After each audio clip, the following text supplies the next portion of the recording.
Start streaming. Are you sure you want to stream? Yes. Here we go.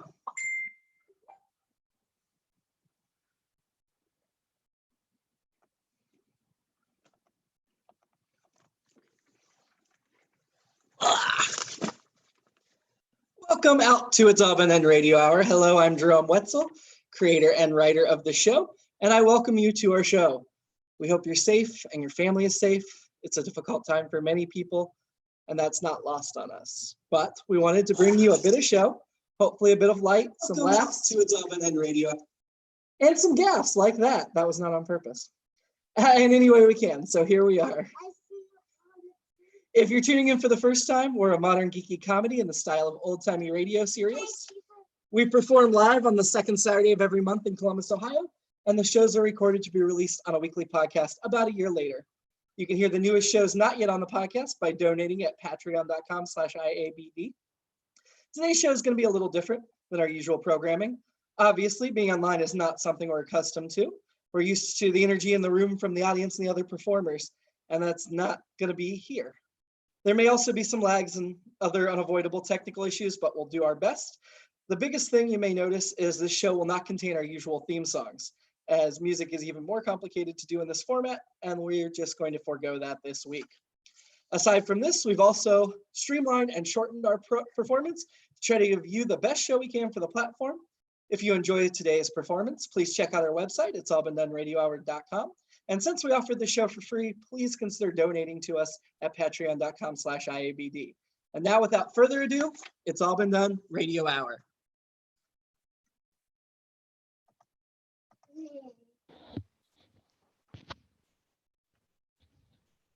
Our first feature tonight is Daniel Kravitz, Chosen One. Daniel is an unhappy antique store owner who has been tapped as the Chosen One to stand up against the ultimate evil and save the world. Welcome. Together with his girlfriend and leader of the ULP, Abby Reynolds. Hello.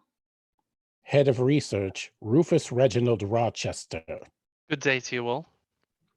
Daniel's sort of mentor, Alexis Augustus Armentrout.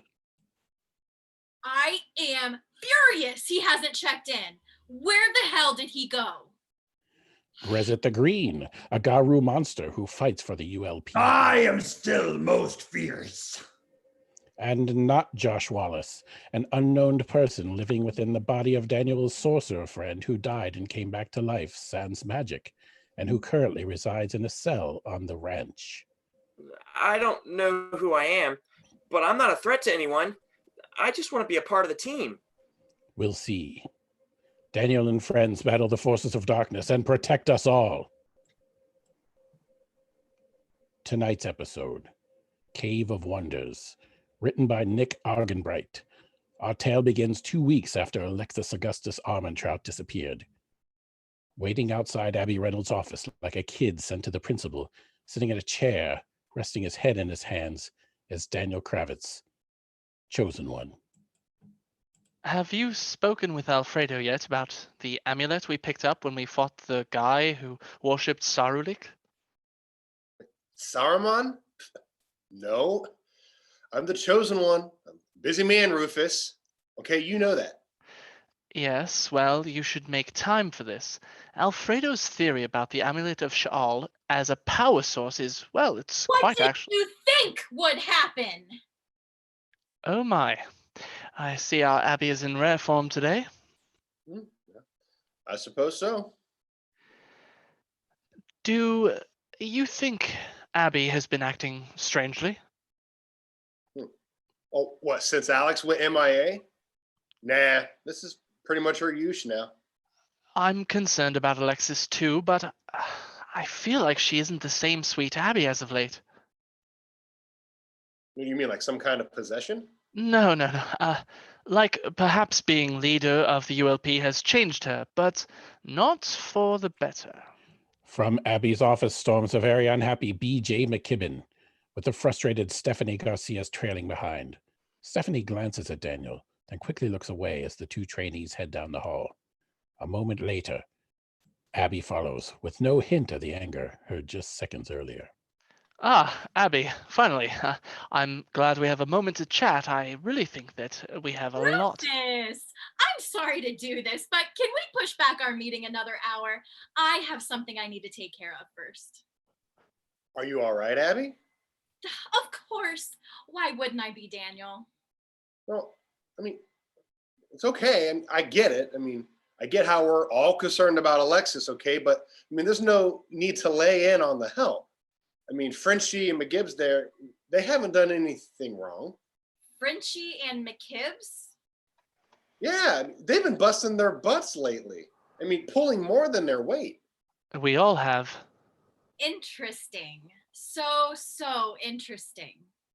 Look, I'm sorry, I didn't come here to argue, Abby. I mean, especially about this and No. everything else. What I think is interesting is that Daniel Kravitz waltzes back in here after a mission, and all of a sudden he cares about all those he teaches and wants to join hands and sing Kumbaya. I don't think so. Abby, if I may, that's not a fair assessment of what's actually Oh, been.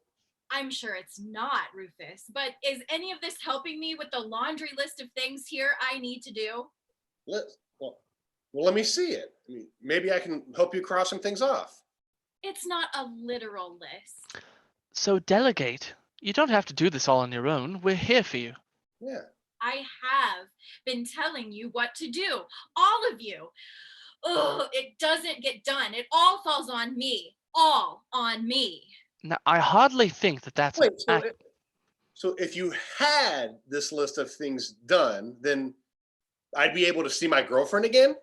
I mean, because I miss you. I mean, I miss talking about our hopes and dreams, our dreams and hopes. I mean, like old times, like before the ULP took over our entire life. Maybe our hopes and dreams are different now than what they used to be. Whoa. What's that supposed to mean? Nothing. What? Oh, come on, my little poodle. Remember, you used to bore me to death with fantasies about this cute little wedding you wanted to have and this ceremony. Daniel, I haven't dreamed or wanted that for a long time. Oh? We're not the same people we were when this started. People aren't static, Daniel. They change. Like the sand on a beach. Like you aren't an antique store owner anymore, right? Yes, you are correct, but I mean, I am the owner of a fine piece of vacant real estate property in Brightside. Technically, the ULP owns the storefront now. Wait, what? What do you mean the ULP owns the store, Rufus? I never agreed to sell. Wait, you didn't have to. You signed the shop over to Abby years ago, remember? And she gifted it to the ULP since we had expended so many resources. No. I gave that shop to Abby, not the ULP. No. You can't just take that away from her. Well, I apologize, Daniel, but Abby said that. No, I don't. It belongs to her. Daniel, what am I going to do with the ruins of an antique shop? Look, I don't know, but it's ours, yours. It's not the ULP's. All right, if it means that much to you. It does. Rufus, draw up the paperwork and sign the shop back over to me. The ULP will continue to maintain it, of course. Will that make you happy, Daniel? Yeah, yes. Is this about you wanting to go back there, or? Oh, no, it is not. I hate antiques. I was forced into it. Antiques do not and will not ever define me again. Well, you were forced into being the chosen one too, but you don't seem to mind that as much. Have you even ever met me, Rufus? Yes, I have. Look, Daniel, I really need to get back to work. So Listen, Abby, I'm serious about helping you. I wish you would. Rufus, I'll see you in an hour. Abby abruptly retreats into her office and closes the door, leaving Daniel and Rufus awkwardly looking at the wood panel. Well, I think our relationship has never been stronger. Yes, I can see that. Yes. Well, on a serious note, I mean, do you know what's on that list of hers? Oh, well, lots of things actually. Okay, well, I mean, is there anything I can do to help her? Well, let's see. There is a nearby cave that she mentioned she wants us to get a look at. Though not quite sure what for, but we should get to know our grounds. A cave? Oh, come on. Isn't that like all gross and wet and stuff in there? Perhaps, although some caves are quite dry, in fact.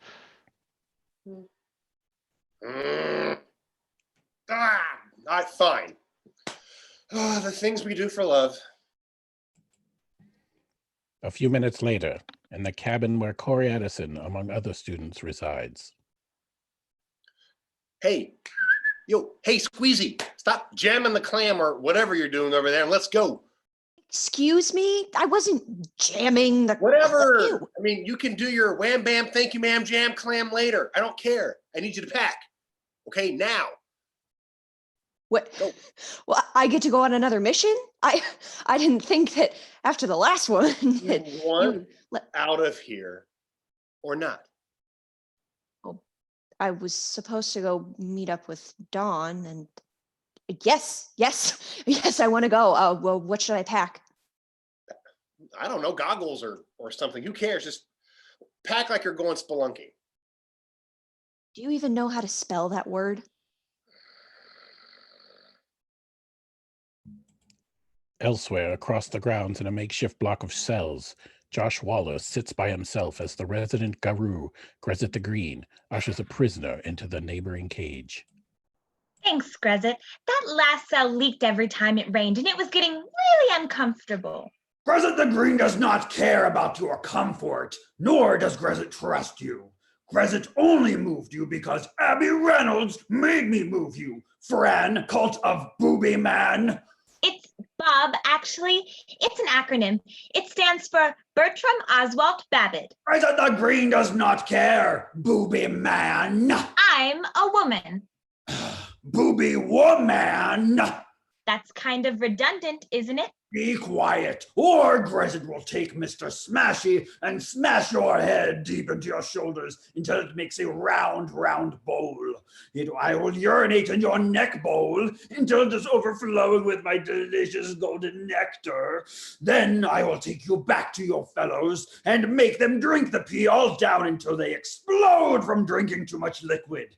And then I will I think she gets it, Grezit. Do not speak to me, person who wears the face of Joshy Washy Brumungans! Bring back my friend now! I wish I could. Bah! I have no use for you either. Rah! Bye, Grezit. I guess he doesn't say goodbye to me anymore. Ugh, these monsters drive me nuts.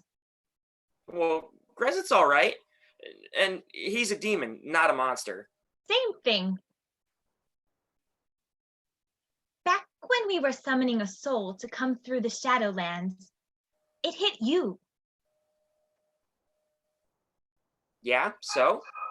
So, I have to ask, are you him? Him who? Are you Bertram? I'm not Bertram. Because if it is you, boss, you're amongst friends. It's not. I mean, I'm not Bertram. I'm not Bertram.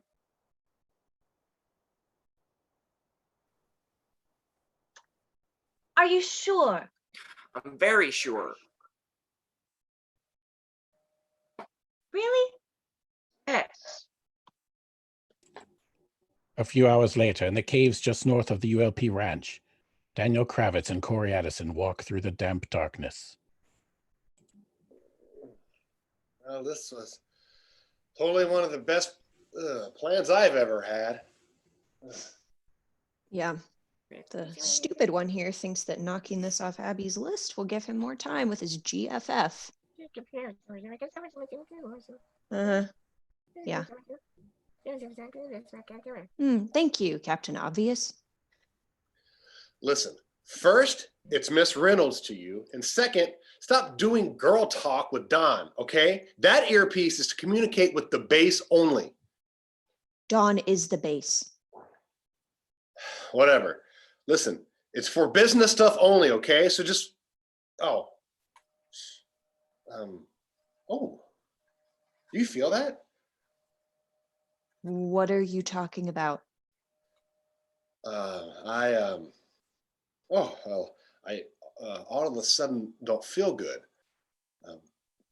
Excuse me. Oh, Oh, you're such a baby. Oh, no.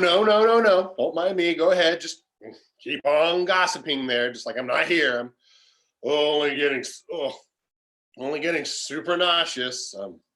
My well-being is totally fine. Seriously though, you don't feel weird. Why don't you just sit down for a minute? Oh, maybe. Okay. Whew. I feel a little bit. Oh, nope. Oh, eyes. I don't know. He just said he's starting to feel sick. I'm super. If you know, then there's no reason to ask. I'm not being evasive. Why do you have to be so lame? Like, not just kind of lame, but like super boring lame. Hi, I'm Dawn. I have gadgets. No one cares. You know what? I don't have to listen to you either. No, I'm taking my ear thingy off. No, it's not, because my equilibrium. You know what? Bye.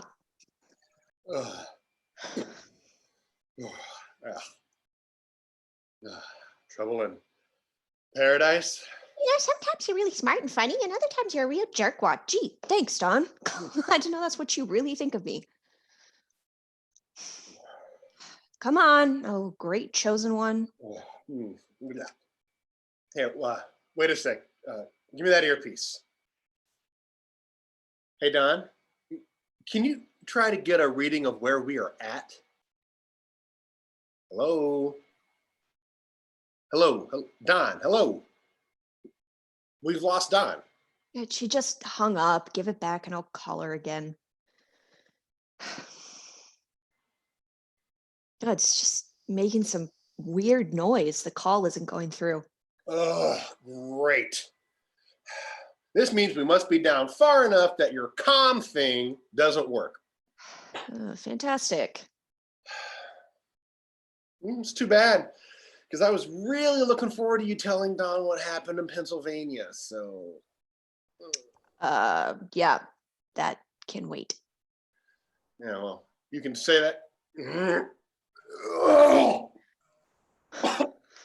Again. Yippee. This is why I came out here, to go into a cave where bears live. Yeah. I'm just gonna sit down for a second, okay? What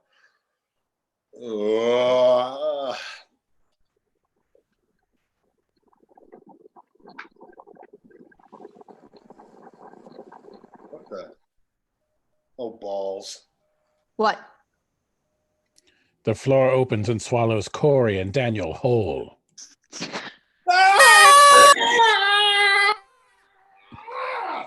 Moments later, Daniel opens his eyes as he takes a deep breath. Instantly, his lungs are filled with something rotten.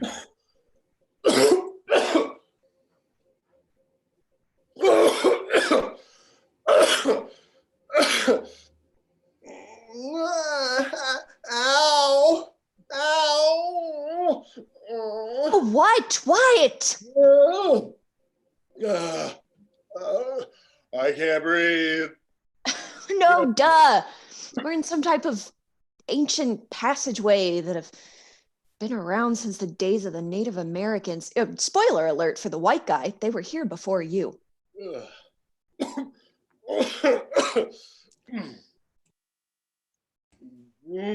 Oh God, ancient dust. Oh, get it off! Get it off! I can't see. Ugh. Cora uses her phone's flashlight. Daniel can now see as the dust floats all around him. Huh. That's creepy. Oh, quick! Give me a rag! Give me a rag! Yeah, give me a second. Ugh. Corey hands Daniel a handkerchief from her bag as Daniel obsessively tries to wipe all the dust off of himself. Oh, oh, my God. Ow. Really? What? Oh, oh, it's everywhere. Oh, yeah. Oh, I have dust in places I didn't even know that dust could be. You act like you fell in manure. Oh, God. Yeah, and it feels like it. Oh, it feels like it to me. Oh, oh yeah. Oh, okay. It's back in there. In my throat. Oh, God. I'm sorry. I hate dirt, okay? Yeah, this is the most ridiculous thing I've ever heard. You're the chosen one, for God's sake. You fought giant, bloodthirsty monsters who salivate all over you. So? And then you brutally destroy them, getting their entrails all over you.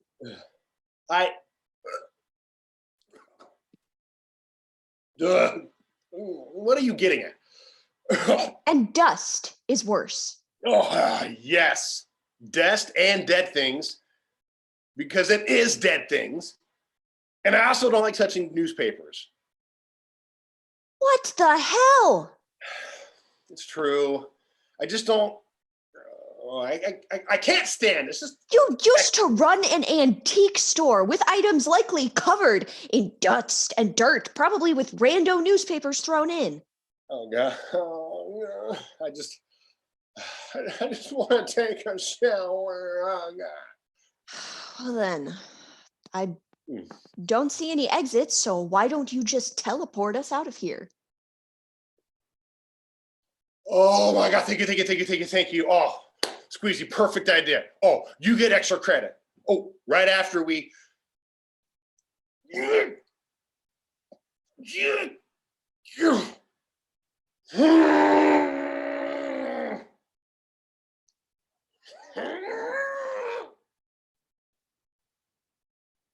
Nothing. What? Please say you didn't just poop your pants, because it sounded like you were pushing something out. I can't teleport. You have got to be kidding me.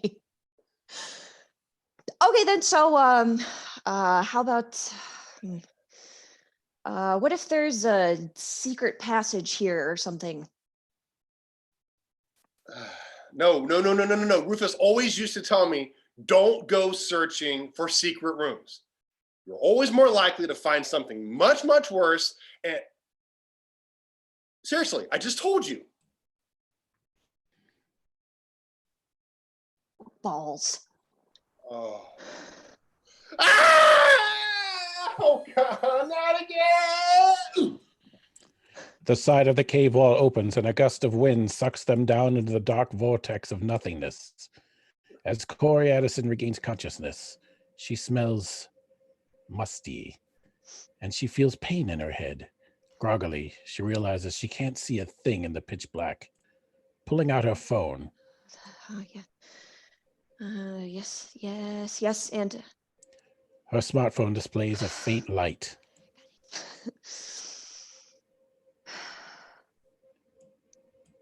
Huh. Where are you at, you big dummy? Come on, oh high and mighty chosen one. Chosen one. Daniel? By the light of her phone, Corey Addison spies a leg. She traces it up, seeing a rotting skeleton. Oh, hey. Turning, Corey sees Daniel Kravitz. He is resting against the wall, looking sweaty and pale. Oh, come on, Squeezy. Do you have to be so loud and screamy? Oh, thank God it's you. I don't feel good.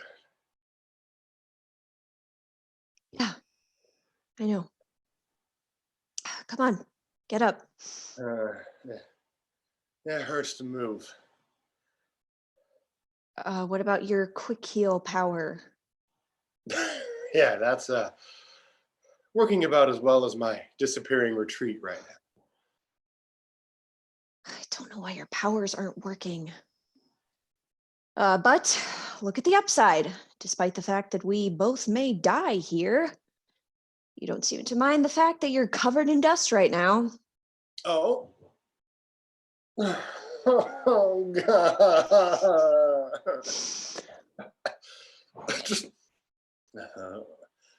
Just 1 second. I'll be okay.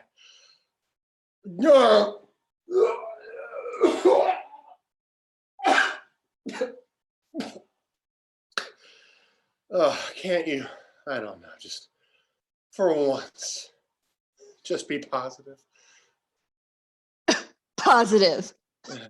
Yeah, what is there to be positive about? Something we can't see or hear or feel is draining the life out of the chosen one. The chosen one, for God's sake. Squeezy, listen to me.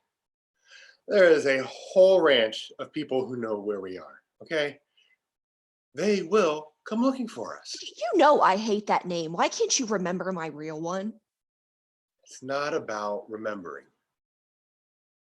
Should I be positive about the fact that Ms. Reynolds is biding her time until a smoke demon gets rid of me for her? And I'm sure everyone else is turned on me because I saved you all by killing that golem. I'm sure Ms. Reynolds has heard about that by now. Yeah, why haven't you all just kicked me out yet?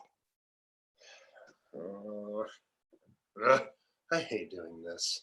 Okay, I hate doing this because I'm not good at it. Listen, we are more than the sum of our mistakes. We can learn from them and grow better. What kind of Mickey Mouse bullshit is that? Are you going to throw some Oscar Wilde in there too? I wouldn't dare. You know, you haven't talked to me since we got back from York. None of you on the mission have. You killed that boy. I killed the golem, which is what we were there to do. No. We were there.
Sorry, folks, we lost Nathan. We're getting him back online. It'll be just a few minutes, and we'll be back here as soon as we can.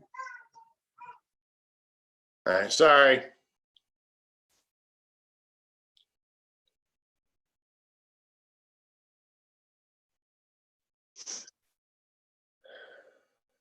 No. We were there to find a book of magic, okay? The golem and the boy became something we had to deal with. And I dealt with it. And how you dealt with it was wrong, okay? Corey, you were wrong. I was right. That thing was evil and a killer. It's not always so black and white. Oh, yeah, it's shades of gray. Big teachable moment over here. It's about circumstances.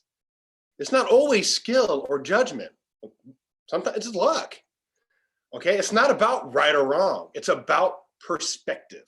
Okay, and you have a perspective problem. I have no such thing. Really, you push everyone away. It's clear that Don really wants to be your more than a friend. Okay, I'm the most myopic person I know, and I can see that. Okay, you can't deny it, but you won't even talk to her unless you're bored. Okay, and all the other students here have made friends. You haven't. Okay. You're alone. Yeah, because I summoned a smoke demon. That has nothing to do with it. I think your perspective may be off.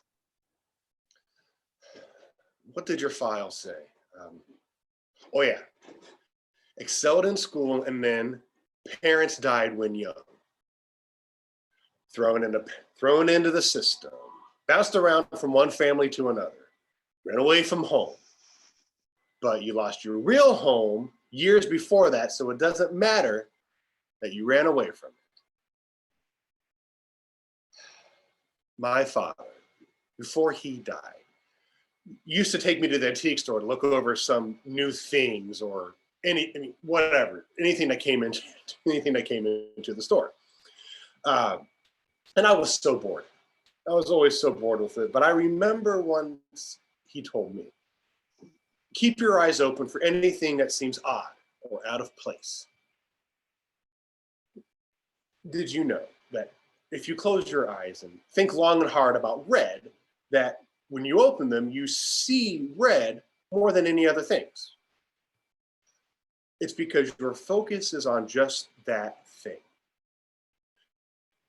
Corey, you are so focused on seeing the bad in people or the mistrust or what they might not like about you that's all you see.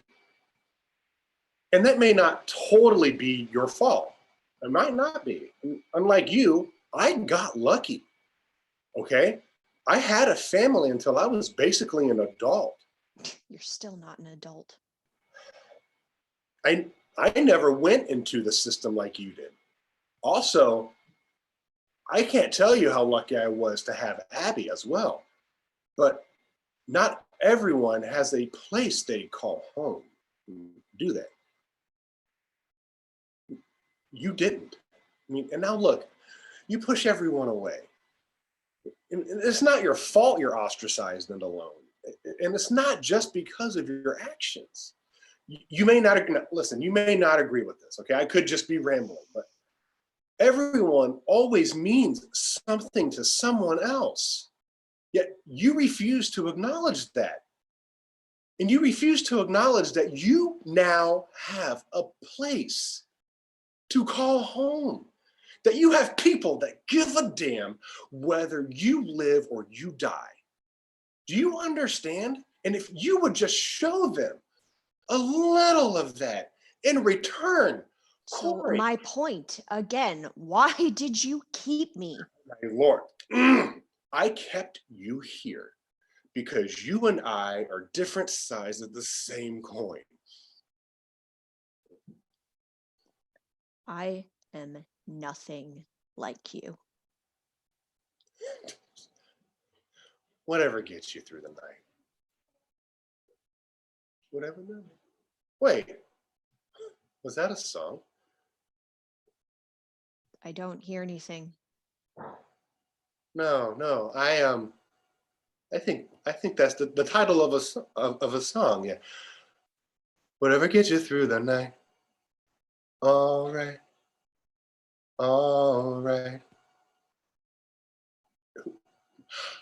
John Lennon. That's it. Great pep talk. Yep. It's like looking in a mirror. My mechanism used to be just to go nuclear. Always shut people out and burn every bridge in sight. And as I learned, though, pushing people away doesn't work. Okay? It just makes you miserable. We come into this world alone. We leave this world alone. I couldn't agree more. That's my greatest fear, Corey. But you cannot let fool. That's my greatest fear, Corey. But you cannot let fear rule over you. Come on. Keep walking. We'll get out of here. Maybe I'll be wrong and Dawn will have sent a search party by now. Or maybe we'll all meet again on the long road to the middle. Seriously? Dude, seriously.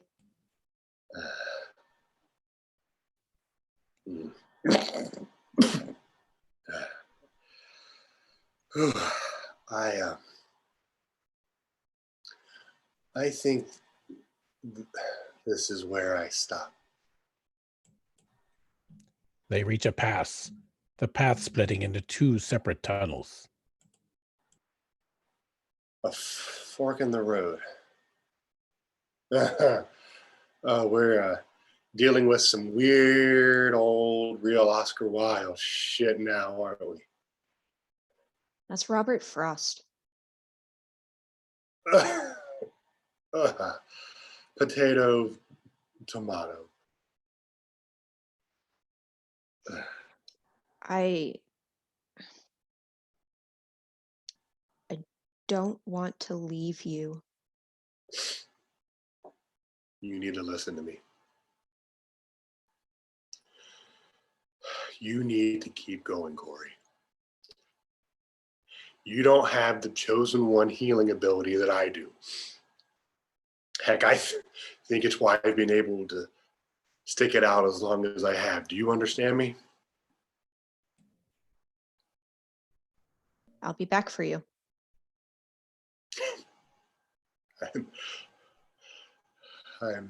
I'm sure you will. Daniel watches as Corey and her light slip further into the gloaming, allowing the darkness to envelop him. More time passes, and as Daniel begins to close his eyes.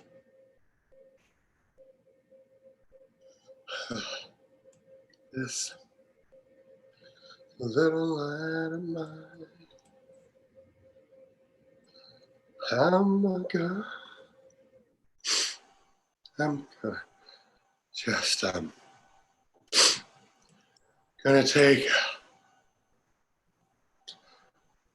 a little nap, just a nap.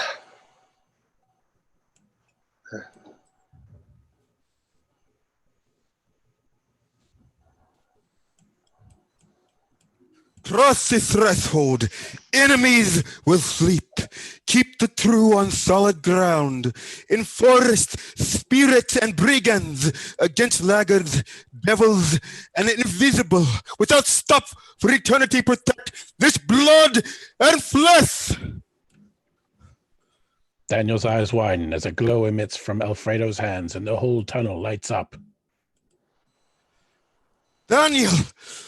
Oh my goodness! Come on. Up and at him. There we go.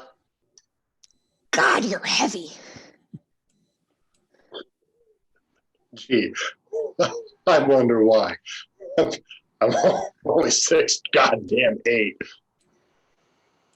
Wait, here, put this on. It will help speed up your healing ability. Alfredo hands Daniel the amulet from his adventure against the Night Eater. May I present you the amulet of Thal. Oh, you shall. Oh, wow. I'm feeling much better already with this. Oh, thank you, Alfredo. Thank you.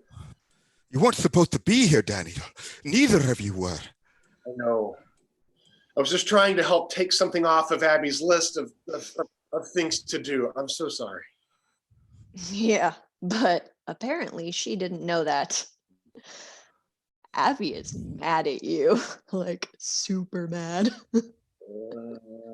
Well, that's a surprise. Said no one ever. Ah, well. So, what about this cave did I apparently ignore, Alfredo? Nothing you could have known. There is some kind of spell here that drains the life from this strongest being before it moves on to the next one. Which explains why you felt it first. Correct. The deeper into the cave you go, the more it slowly kills me. Wow. But I have expelled it. Stay here. I'm going to do another sweep for any other lingering spells.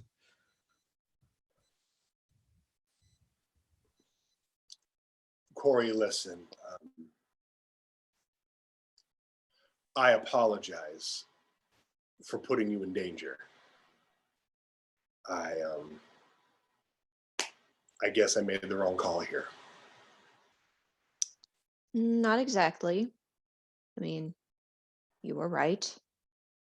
About one thing, by the way. You were right. Dawn sent out a search party. Rufus, Grezit, Voldaire, Stephanie, Kai, Novir, Madison, Arnold, BJ. Everyone. They're all looking too. I'm sorry. I know, Corey. I know. Does Corey really mean she's sorry? Will the amulet of Shawl actually help Daniel with his powers? Find out next time in Daniel Kravitz' Chosen One.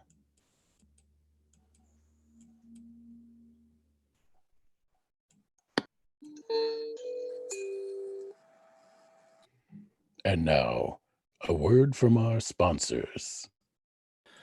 Hi, Melanie. Hi, George.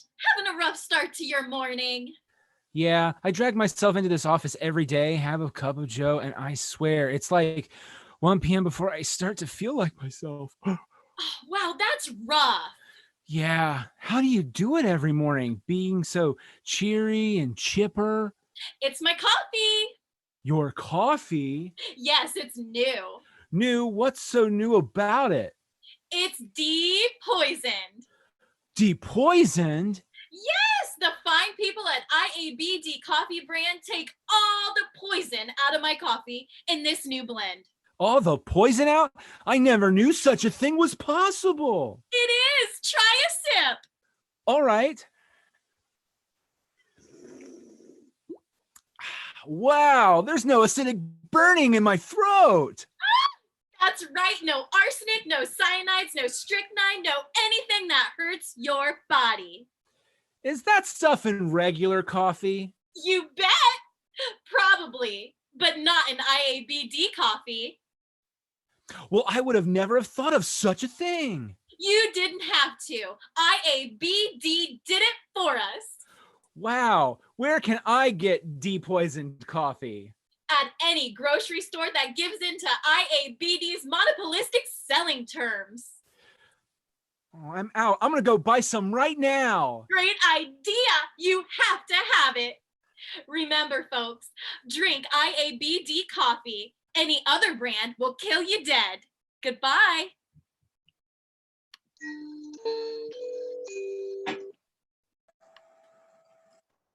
Our next program tonight features the fearless fighter with fantastic features, the top-notch tangler. One night, years ago, a brilliant scientist from a rich family found herself in the wrong place at the wrong time, or possibly the right place at the right time, depending on your perspective. Pelted with rays no one fully understands, Ms. Kimberly Benson was transformed into the top-notch tangler, a superhero who can save the city. Oh, now you're making me blush. Along with Kim's boyfriend, Police Commissioner Carl Darling. I'm proud to hold both positions. And Lieutenant Smith, Carl's right-hand woman. Thanks for mentioning me. This terrific trio keeps Tiptown safe from the terrible townies who terrorize it. Who's that flying through the sky? The top-notch Tangler. Ooh, the top-notch Tangler. Beating senseless the bad guys. I already told you. The top-notch Tangler. Ooh, the top-notch Tangler. Prettier than an apple pie. Here she comes, there she goes, bye-bye. This would really sound better if you were singing it. I know. Tonight's episode, Versus the Stingray. Our story begins years ago in Tiptown. A young Kimberly Benson is facing the fierce fracturing of a firm friendship. Her coworker and best friend Sam has gained superpowers and plans to use them to destroy the city as the Stingray. We join our hero and her mentor, Glamorous Gal, in Pepperidge Park, where they stand staring up at Television Tower. Even from ground level, Sam's glow is visible shining out over the city. I've never seen anything like it. Me neither. I mean, of course I haven't. I'm still new to this. Well, we'll figure it out. That's what superheroes do. Superheroes also notice when their friend goes bad. Not necessarily. I made a similar mistake before, too. You have? Absolutely. I thought excluding Sam from anything powers related would keep him out of this stuff. You see, my friend didn't have powers, and letting him in, I enabled him to get involved in a very dangerous way. Did your friend... Oh, he's still out there as far as I know. I haven't seen him in a while, but last I heard he was running with the supervillain crowd. I'm so sorry. Oh, don't be. He and I disagree, but we're not enemies. Still, I thought I'd learned from my past mistakes and helped you avoid them. I was wrong. Well, it's hard to believe that you could ever be wrong. Kim, there's more to being a superhero than being right and saving the day. It's about dedication, determination, domination of our fears, our doubts. It's not always going to be easy, and the choices aren't always correct. We make mistakes just like everyone else. It's how we deal with them that matters. And should we go deal with this one? Yes. I just needed a minute. Oh, I thought you were giving me one. Nope. One's going to be rough. We both needed a pause. But it's time to go. We're off. The dynamic duo fly to the top of the building where Sam is standing next to an antenna tower. Power flows from the structure into himself, making him glow even brighter than the neon yellow uniform he has made and wears. He looks maniacally, hungrily down at Tiptown. Stop, fiend! It is I, Glamorous Gal. And I'm here, Sam. It's Kim. I am Sam no longer. I leave that name behind with the rest of my pathetic life. You can call me the Stingray. We will stop you, whatever name you may go by. Ha ha ha ha! You think I didn't prepare for the two of you? You can't touch me. We'll see about that. Punch! Slap! Kick! Dodge! Jab! Belt! Right hook! Bit and sting! The Stingray turns around and thrusts his spike strapped onto his bottom in the Glamorous Gal, pinning her to a nearby utility shed. Ow! I'm bleeding? My stinger can pierce even the toughest superhero flesh. How?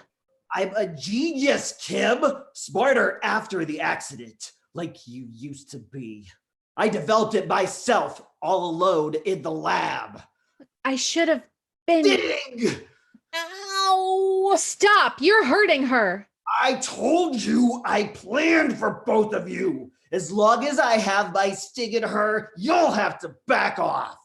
Don't do it, Kim. Hit him now. You do. My stinger will only be driven further in. Now, stand back and watch the city fry. You won't do it. Yes, I will. No, the Sam I knew wouldn't murder millions of people. I'm not the Sam you used to know.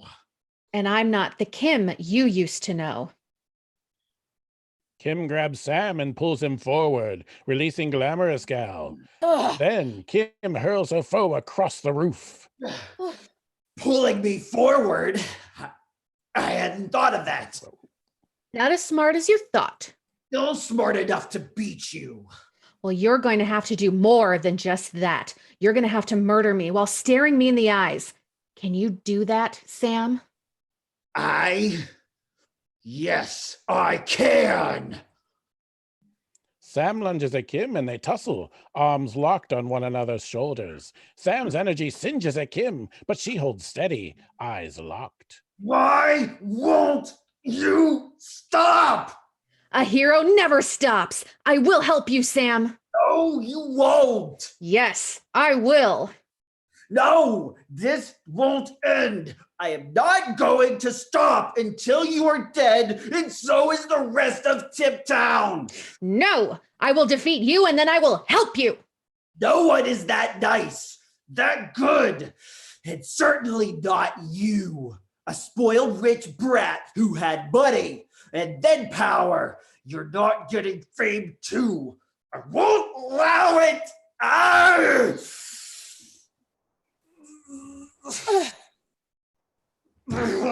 Glamorous Gal sticks a ground wire on Sam's stinger from behind, and his power shoots out in a massive arc. All three are thrown backwards. Minutes later, Kim is the first to rise. Glamorous Gal, are you all right? Yes. The bleeding isn't stopping, but I've got it staunched until I can get it sewed up. How about you? I'm fine. Where's Sam?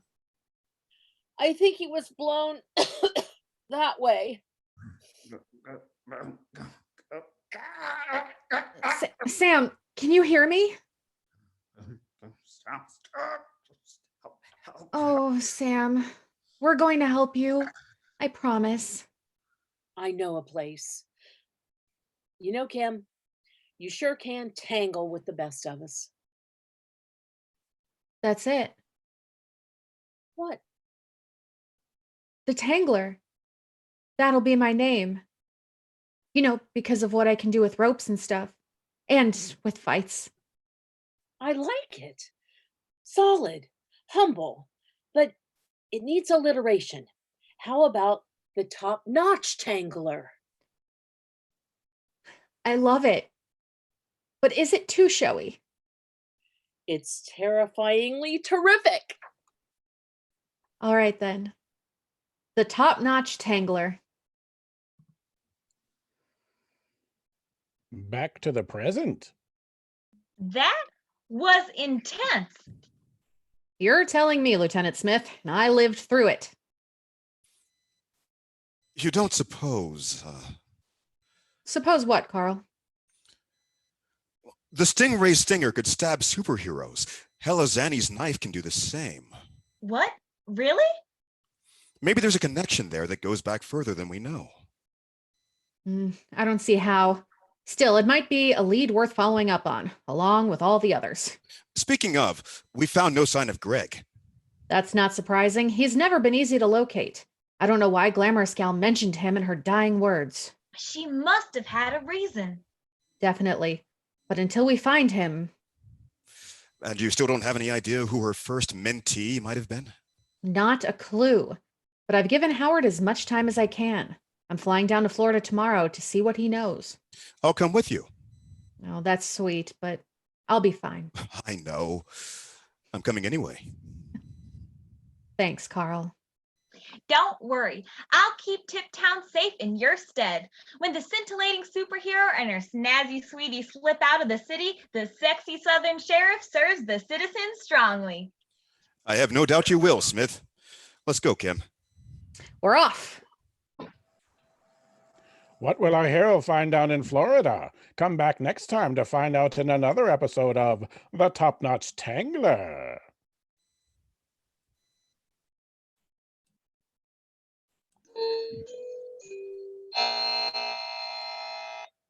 And now, a bit past halftime report. A 2/3 time report. You get the idea. Cheryl, I'm so upset. Excuse me? I'm distraught. I'm discombobulated. And I'm at sea. I'm Yeah, other. I can see that. Wow. And there are two of you. Weird. Don't you understand how I feel? Of course I do, Dave. I feel like that all the time. That's why I drink. Well, aren't you going to ask me why? Hadn't planned on it. It's Universe Journey. Where did it go? Huh? It's always the first segment, but it wasn't today. And it wasn't the second segment. Are we going to get a Universe Journey this month? I don't know. Wait, is that why you're upset? Yes! Well, is this a segment, Dave? This show has a lot of them. Yes, but okay. And I know as anchors we're not supposed to have favorites, but Universe Journey is my favorite. I have to know what happened.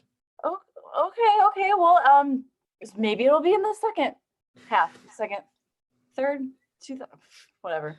Maybe isn't good enough, Cheryl. Like last month, Tokolati's mom showed up, and then we barely got to see them together, and the actress who played Tokolati's mom is on the line with us right now. Hello, I'm excited to be back. Okay, so does that mean we get more of Tokolati's mom today? Maybe? Well, I could just tell you. Okay, I need to know. Did they plan to do Universe Journey and then just cut it at the last minute? And this poor woman is just sitting here without any lines to perform? Hello? Dave. Hello? Shh. Dave. Shh. Dave. Cheryl? Dave, Cheryl? calm down. I can't calm down. Yeah, sure you can. I really can't. It's real easy. Here, have a drink. I'm on the job. I really can't. Dave, this is really important. Drink. Now. All right. One sip can't hurt. Oh,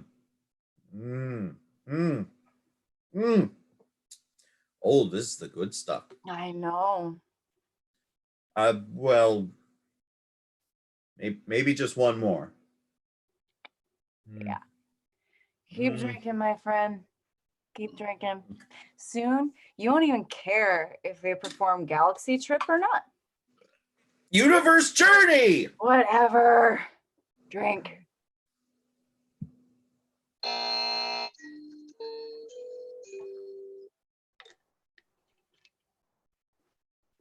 This is Universe Journey. It's 2428, and the former crew on the ASS Thrifty have regrouped on the Eastwood Station near the planet Surreptitia.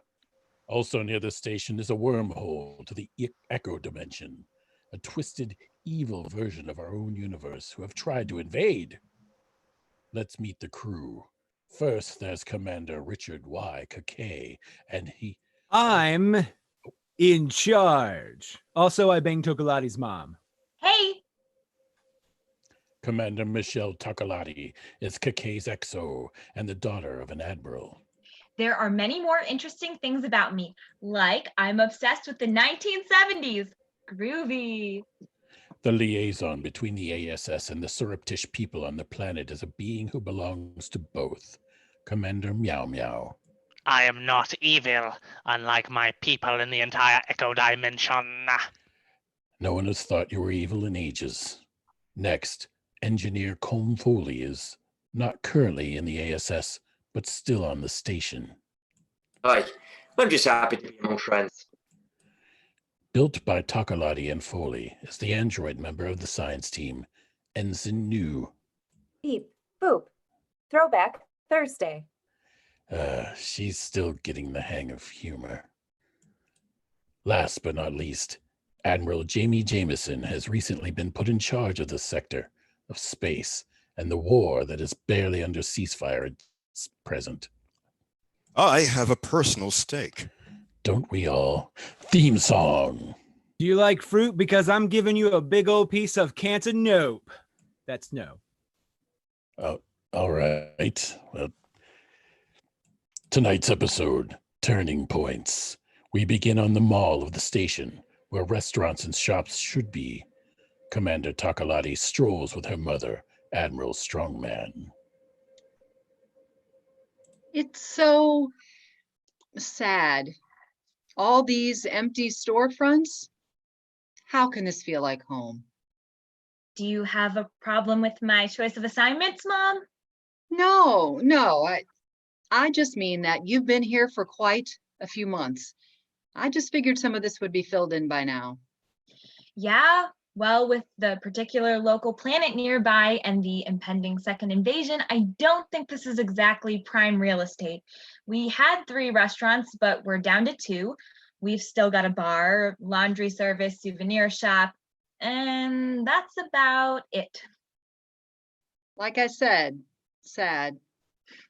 You know, Mom, I know you'd never take an assignment like this, but I kind of Look, wish that you... who never said that I'd never take an assignment like this? I assumed that... I'm sure you've read my file. Actually, yours may be the one file in the ASS I haven't read. Really? You hate me that much? Of course I don't hate you. You're my mom. You just kind of... Cast a long shadow? Yeah. You know, that's all the name change was about, right? Of course I do. I'm your mom. I am extremely impressed with you, Michelle. Really? Yes. Look at what you've accomplished, what you've built, literally with new. I knew that you were amazing from the moment you were born, but even I couldn't have dreamed you'd be so much. You know, you'll be an admiral before you know it. In fact, with the wars heating up... I don't want to be an admiral, not anytime soon. I don't even want to be a captain right now. I am where I want to be. What is it about that Dick Kakay that has you all so smitten? I mean, I know it's not just the abs. Mother! Look, come now. I am the one that slept with him, not you. I admit for a half a second after you took this job of one with more prestige than the one that... I admit for half a second after you took this job instead of the one with more prestige, the thought did cross my mind that there was something between the two of you. But it was barely a moment before I knew it couldn't be true. It's not like you to just follow any guy. No, it's not. You were always into the other types, like that meow meow fellow. Mom, that was a long time ago. Rejected you, huh? His loss.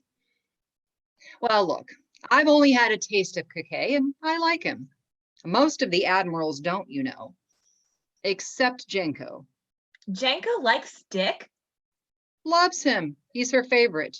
How do you know? Why do you think he wasn't just fired and imprisoned after the Thrifty? Well, that's just my personal theory. You can never prove it anyway, and she'd never say it out loud. Just seems the only reasonable explanation to her judgment for me. I miss having you around. Well, I miss being around. But it's nice to know that you've got a life with or without me. You hang on to it as long as it makes you happy. Honestly, I just have one more request, if you'll hear me out. What? Retire now and move as far away from the front line as possible. Either front line. You know that's not going to happen, right? Well, the mother can dream. A few levels above, in Kakay's office on the command deck, where the commander meets with Chief Engineer Spaulding and old friend Colm Foley. All right, gentlemen, thanks for joining me. With all due respect, Commander Kake, if you're going to fire me and give Foley the position, just do it already. Hold on, lad. I'm not angling for your job. Oh yeah? Because I saw your name come up on the active duty roster as reinstated in the ASS, and we both know you're a better engineer than I will ever be. And Well, I wouldn't say that. Very true, Spaulding. Foley is a better engineer than you, and I am very grateful he's willing to come back into service. Oh, gee, thanks, Dick. But no one's getting fired, Spaulding. We have far too much to do around here for that. Fine. I'll stay under him. That's not necessary, lad. You've done an admirable job in a very sticky situation. You don't need to answer to the likes of me. With all due respect, Foley, you're one of the best engineers the ASS has ever seen. Top 5 of all time, for sure. Well, aye, perhaps once, but I'm a wee bit rusty at present. I haven't seen any... I love this whole mutual respect thing you guys are doing, but how about we have 2 teams of engineers led by 2 different chiefs? 2 chief engineers for one station? Well, there's a lot more than the station to worry about, Spaulding. Like the space cannons, I assume you'll want to replace. Aye, that and far more. And now we have a new Starsheep on the way as well. Starsheep? I want the Starsheep! All right, now calm down, Spaulding, calm down. Foley's the senior officer here. He gets first dibs. You really want the Starsheep, lad? God, yes. I'm so tired of this blasted station. Well, I've worked on a Starsheep before, but never a station. Might be fun for the new challenge. And I don't really want the weapons. Ooh, I'll take the weapons too. Just get me off of this. Deal. Well, it's settled then. Spaulding, you're chief engineer as a yet unnamed vessel and surrounding properties, of course. And Foley, you're the chief of Eastwood Station. Chief of Eastwood. The title has a nice ring to it. Back to the mall, to one of the 2 still operating restaurants. A lone female sits at the table until she is approached by a hunched-over male. May I join you, New? Of course, Commander Meow Meow. Is that food on your plate? Yes, it is. Why? It makes others uncomfortable to see someone sitting in a restaurant with no food. I am capable of chewing and swallowing with no ill effect if I empty and clean my tank promptly. That sounds like quite a hassle just to make others feel comfortable. Yes, it is. I do not bother to make others feel comfortable. Yes, if I did not already know that, what is on your plate presently would confirm it. Why do you do it? I took up the habit to bond with Bernie. I have continued it because I find meal conversations enjoyable. But you are sitting by yourself. Lieutenant Luna is most likely making Bernie work late again. I heard Ensign Bernard is going to be assigned to the new Starsheep. I will likely see her even less then. Unless I am assigned to the ship. Will you be assigned to the ship? No, my current position is not needed on a Starsheep. What about the rest of the thrifty senior staff? Well, Chief Foley is staying on the station. I would assume Commanders Kake and Tokalari will split their time. Oh. Then I will request to stay here. I hope Lieutenant Commander Simon serves on the ship. Is he an unpleasant boss? Extremely. All he does is whine about his personal problems. He is not concerned with his staff and barely more so with his duties. That is unfortunate. I had an extremely unpleasant boss once. He was Are always... you referring to Commander Kake? Yes, you spoiled it. I wanted to unspool a whole tale and then drop that as the twist ending. I apologize. I could erase the knowledge from my memory banks if you wish, so you can tell it in your desired manner. Do not bother. The point remains, even the worst bosses can become great friends under the right circumstances. Commander Kake doesn't treat you like a friend. He does not have to. He is still mine. I enjoy meal conversation with you, Neo. We have not spent much time together since we've been former shipmates, and I miss it. I miss it as well. Should we endeavor to schedule more regular occurrences? Yes, I would like that very much. Moving to the top of the station to Admiral Jameson's spacious new office suite.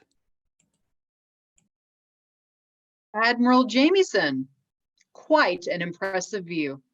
Yes, probably best not to stay up here when the fighting breaks out, though. True, not the safest place for an executive suite. Well, Eastwood was built for us by the surreptish. Yes. Admiral Strongman, I have to say I'm surprised to get this assignment. Well, you've done good work, Jamie. And no one else wants the job. Not really, no. Landau couldn't wait to shove it back on you. I guess I should feel left out, not being involved in the Come On conflict. Well, you were there when that one started, and the Echo stuff, too. God. Yes, I was. I hope Command doesn't think that Jamie, we are too old to care about that crap, aren't we? I guess so, Rita. I try to be. Look, I know things have been rough, but we were both there in the early days. We've already proved our stuff. So screw them if they say otherwise. Now we send the next group into danger while we sit back here in semi-safety. You're saying I shouldn't have gone into the Echo Dimension. I know why you did it. I've spoken with him, and I'm glad I'm not you. I'm just saying don't do it again. Or I'll be back to being Kake's XO? That was Jenko doing you a favor. She doesn't grant a lot of those. You're one of the blessed. I understand. And besides, Kake has already got an XO, and she's way prettier than you are. No argument there. Jamie, I haven't thanked you for the encouragement that you have shown Michelle. No thanks required. I do the same for any young officer with that much promise. Now still, from one parent to another. Thank you. It's not something I forget. You're welcome. A few decks below in Commander Kake's office. You wanted to see me, Dick? When I said you could use my first name, I didn't expect you to make me feel like it was an insult. And I didn't expect you to sleep with my mother. I honestly didn't make the connection, I swear. I believe you. That doesn't help your case in the slightest. This may have lost all meaning by now, but I am truly sorry. It hasn't lost all meaning. And no matter what happens between your mother and me, I won't make you call me Big Papa. Shut up. Oh, I know. Okay, too soon, too soon. In all seriousness, though, we have to set that aside because I'm really going to need you now. What happened? You mean besides the invasion, the surreptish refusing to help and proving they need serious diplomatic intervention, and getting a new starship that we need to staff? Yes. Isn't that enough? Of course it is, but we have plans for all those things. True, we do, because of you. We make a good team. The best. But I'm not always going to be here, and you know you can handle this yourself if you need to, right? Dick, what's wrong? Nothing's wrong, Michelle. I just want to make sure you know that. Of course I know that. I earned this position. Earned it, and you're killing at it. Thank you. But I'm still inexperienced. They're not going to offer me my own ship anytime soon. Maybe, but you never know what's around the next corner, and things are solid here. We've got a good staff around us, more on the way. And if I'm gone, you could continue without missing a step. Where are you going? What? Oh, nowhere. I'm just saying. Dick, What? I know when something's wrong. Seriously, Michelle, it's all gravy. I just wanted to be sure you know. I know, Good. but I'm still But not now what's it going to take for you to forgive me for sleeping with your mother? prioritize responsibility of the new Starship Of course. and naming rights. Oh, I don't know. I've already got the name. An homage to a great 1970s franchise. Okay. ASS Thrifty, Too Fast, Too Furious. I'm not sure You about. slept with my mother. Fine. That's the name. I'll file the paperwork. I'll file the paperwork. Fair enough.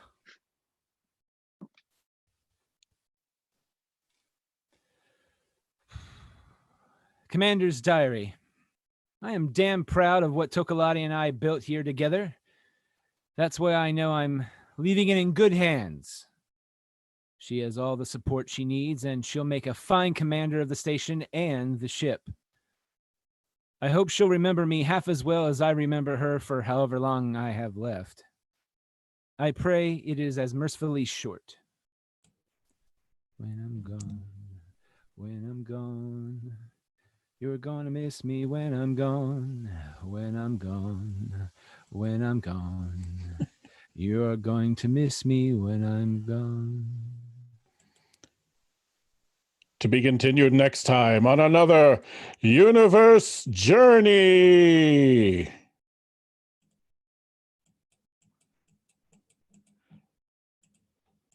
Thank you all for tuning in. Today's show was written by Jerome Wetzel and Nick Arganbright and directed by Samantha Stark.